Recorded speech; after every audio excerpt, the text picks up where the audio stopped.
Sing a little louder. Sing a little louder. Sing a little louder. In the presence of my enemies. Sing a little louder. So we thank you and we love you. You're great. Amen. Give it up one more time for Margaret. Yeah, Margaret. I know it's not easy standing up here and sharing, where you've been. So I want to thank you all for coming out. It's 4th week now. Third week? Third week. Third week. Got ahead of myself. Math is hard. But this week we're starting a new series. We're going to be looking at On the Fence. And we're going to be looking at stuff that sometimes holds people back. And I know that can be uncomfortable, but we're meant to grow in uncomfortable situations. So let me start off. How many of y'all remember the fad, the trust fall? People just like falling back in people's arms. Anybody? I'm not the only one, right? My greatest memory with the trust fall is in 7th grade. I remember walking to class, and there was always these 2 girls, right? And they would just walk around the hall, and they would just do trust falls on everyone because they thought it was like funny. So I'm trying to go to class, and people were just falling over in the middle of the hallways, right? And I'm like, look, I'm gonna be late. I'm gonna get a tardy. I'm gonna get detention, and then I'm gonna get grounded. Can you please move, please? But the more I think about a trust fall, maybe that's an analogy for life. Maybe we fall back on earthly things and expect them to catch us. Maybe we fall back and think that these earthly things are what's keeping us going. So it's right. So, what happens when they don't catch you? What happens when you fall back and you hit the ground? Right? So Paul writes in Galatians, "But I say, walk by the Spirit, and you'll not be gratified by the desires of the flesh. For the flesh desires what is contrary to the Spirit, and the Spirit is what contrary to the flesh. They are in conflict with each other, so that you are not to do whatever you want."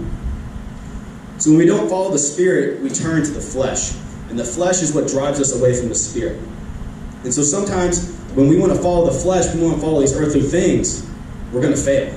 And it's going to lead us to a point of discouragement. A place that sometimes, you had hope, you had courage, you thought you had it together, but you fell on these things and they just let you go, right? I mean, you've all been there before. I'll raise both hands to that, right? So we're going to look at Paul's life. And I think Paul is the absolute truest man when it comes to how to live with discouragement. So a little background on Paul. Paul was a persecutor of Christians. He used to be called Saul. And he would go around and he would stone Christians. And he would condone people to stone Christians because he thought that's how you lived. And he would go city to city and ask these kings, "Hey, do you have any Christians? Because I'm going to stone them and I'm going to throw them away because they shouldn't be here." And that's how he lived his life. Until he was going to a city and Jesus stopped him and said, "Paul, what are you doing? Why are you doing this, man? Why are you going against my name?" And Jesus stopped him right there and changed Paul's life. Paul ended up getting baptized and entered into the Holy Spirit. So then Paul starts going around and sharing the gospel. And the tables turn on Paul all of a sudden. So Paul's walking around, he's sharing how good Jesus is, and now he gets thrown in prison. How do you think that feels? I mean, I would feel absolutely destroyed if I'm getting thrown in prison for just sharing the good news. But in the middle of the prison, Paul writes letters. And so in Philippians 1:27 to 1:29, he says, "Whatever happens, conduct yourself in a manner worthy of the gospel of Christ. Then, whether I come and see you or only hear about you in my absence, I will know that you stand firm in one spirit, frightened in any way by those who oppose you. This is a sign to them that they will be destroyed, but that you will be saved, and that by God. For it has been granted to you on behalf of Christ, not only to believe in him, but also to suffer for him. Since you're going through the same struggle you saw I had, and now you hear that I have." So Paul states it right there. We're going to struggle. It's going to be rough. But Jesus suffered for us too. Jesus went through a whole lot of pain to save your life and to save my life. And he was never upset about it. Never once in the Bible does it say life's going to be easy. It never says that. And I wish I could tell you it'd be easy. If it was easy, Eve wouldn't have bit the apple. If it was easy, there wouldn't have been temptation or sin in the world. And there wouldn't be an enemy. But there is. But Jesus went before you. He went before you in the desert for 40 days, and he let the devil try to crack him with all the temptation and sin that he could throw at us. And Jesus defeated it. And he beat it. And he beat it for you because he knew that we wouldn't have the strength to defeat the temptation that we're brought with every single day. So he came down and said, "Nah, devil, I'm going to save my people. Give me everything you got right now, and I'm going to beat it. And so he did. And so because of this, we can turn to Jesus as hope in the midst of our temptation. If I can sit here and know that I'm going through a rough time, and I'm getting tempted by all sorts of stuff, and I'm not living the best life, Jesus died for that. And Jesus defeated all that sorts of stuff. Jesus defeated all the temptation that the enemy could ever throw at you. He defeated it. That's why he spent 40 days in the desert. He begged the devil. He said, give me all you got. Come on, I can just picture him. He's just like, come on. Is this the best you got? This all you got?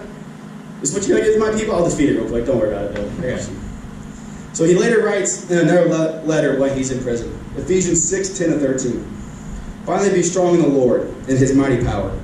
Put on the armor of God so that you can take your stand against the devil's schemes. For our struggle is not against flesh and blood, but against the powers of this dark world and against the spiritual forces of evil in the heavenly realms. Therefore, put on the whole armor of God so that when the day of evil comes, you may be able to stand your ground, and after you've done everything to stand. So Paul writes it right there, that our battles are with the enemy. Everything that's coming at you in this world are from the enemy. He wants to get you. But Jesus already defeated him, right? So if we put our hope and trust in these situations, and our hope and trust into these situations that they're going to go right, it's going to lead to discouragement. If we hope and just trust like, oh, everything's going to be good, everything's going to go exactly how I want it, you're going to get discouraged. But it's okay, because in the midst of that discouragement, our hope doesn't fall on that situation. Our hope doesn't fall in that temptation. Our hope falls with Jesus. Because Jesus beat it, right? Amen. And the enemy's going to try to tell you different. The enemy's going to say, you missed out on him. God doesn't love you. You didn't hear God. He's moved on. God doesn't love you. He's on someone else. But I'm here to tell you that in the midst of that trouble, that He is. He is right next to you when the enemy's telling you. The Lord is always with you. And don't ever forget that. You want to make the temptation go away? Remind him that the Lord's with you. Remind the enemy in the midst of all the temptation. Just sit there and say, the Lord is with me. The Lord is with me. Through all this temptation, the Lord is with me. And so some of you, maybe you're going through a rough time. Maybe you're sitting there and you're like, I don't know what you're saying, man. God is more concerned with what's going in your heart than what's going on around you. Just like Marcus said. He's more worried about what He's stirring up in your heart than all the temptation getting thrown at you. He's more concerned at where your eyes and where your heart are truly at than anything this world can ever do to you. So some of you are probably sitting there and like, okay, you're right, Chris. Discouragement's going to come. Great, thank you for encouraging me today. What am I supposed to do? So I'm supposed to just get discouraged left and right? You don't know what my discouragement's like. You're right, I don't. I wish I could. I wish I could help y'all through everything. The one thing that helps me in my struggles is trust. And trust can turn that discouragement into courage in a split second. Being able to stand in the middle of your troubles, in the middle of all those temptations, and to say, I trust God. And I trust that God's going to help me. That takes courage. That takes courage to stand in front of the enemy and look the enemy in the face and say, I trust God that He's going to defeat you again. So, when we talk about trust, there is no better story than Abraham. And so, a background on Abraham. Abraham has been wanting a son forever. And God keeps saying, I got you, I'm going to give you a son. Just wait. He waits till Abraham's 100. Now, if I had to wait till 100 years old to have a son, I don't even know if I'm going to live to 100. But, that'd be kind of crazy. So Abraham finally gets this son. And, I can only imagine how happy he is, right? So, God gives Abraham the son. Then Genesis 22, 2-3, He says, Then God said, take your son, your only son, whom you love, Isaac, and go to the region of Moriah. Sacrifice him there as a burnt offering on a mountain I will show you. Early next morning, Abraham got up and loaded his donkeys. He took with him 2 of his servants and his son Isaac. When he had cut enough wood for the burnt offering, he set out for the place God had told him about. This is what I love. In verse 3, literally right after God said, hey, I want you to sacrifice your son. The next 4 words, early the next morning. Now, I don't know about you. If God told me, hey, sacrifice your son, those 4 words would have been like the next 4 years. Like I would have been like, okay, God, well hold on. Like, I'll get to it. You know, when my time's right, I'll sacrifice my son, but not right now. You know, like, I appreciate you thinking that, but I'm gonna keep my son for a little bit. But literally the next 4 words, early the next morning, Abraham stood so strong with the Lord that he was like, okay, you want me? All right. I'll set my alarm for 7:30 in the morning. We'll go burn my son. So let's keep reading. Genesis 22:9.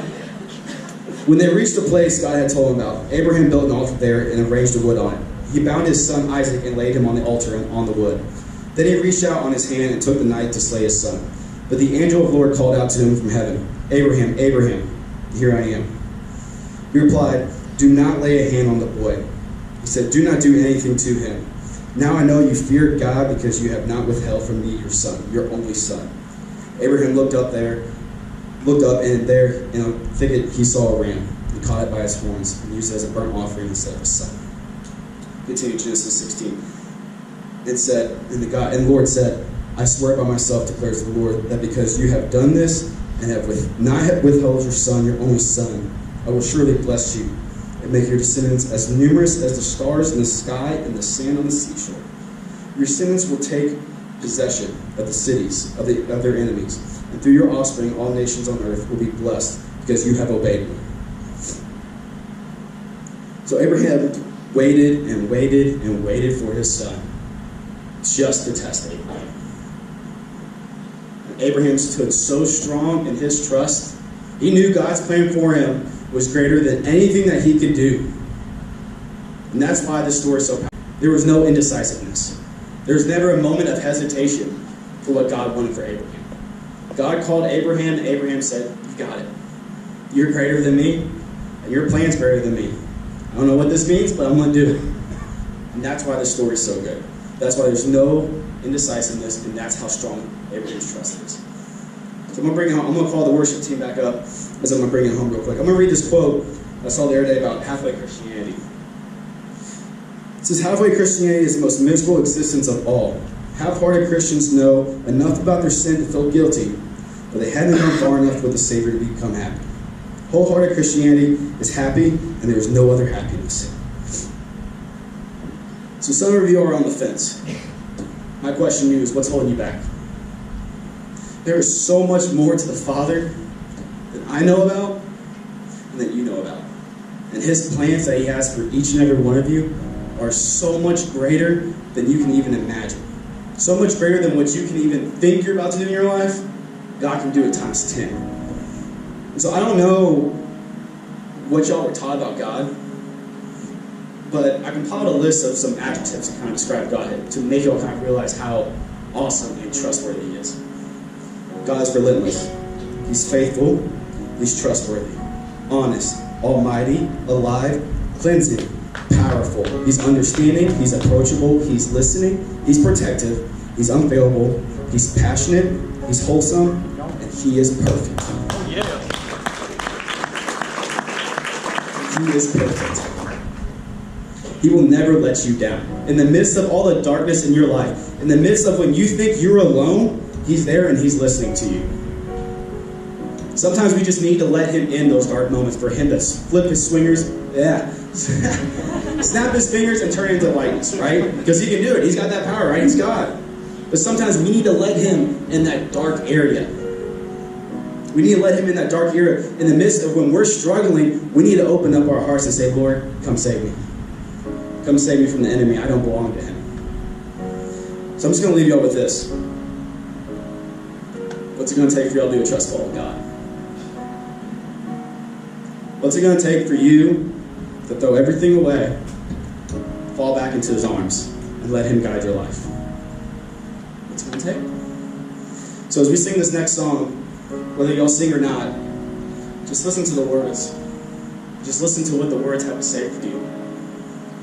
If there's something going on in your heart, or there's something going on in your life that you need to talk to someone about, or if you need prayer, we're here for you. And to come find us. Because God has so many amazing plans for all of y'all in here. And He just wants you all to realize that. Thank you.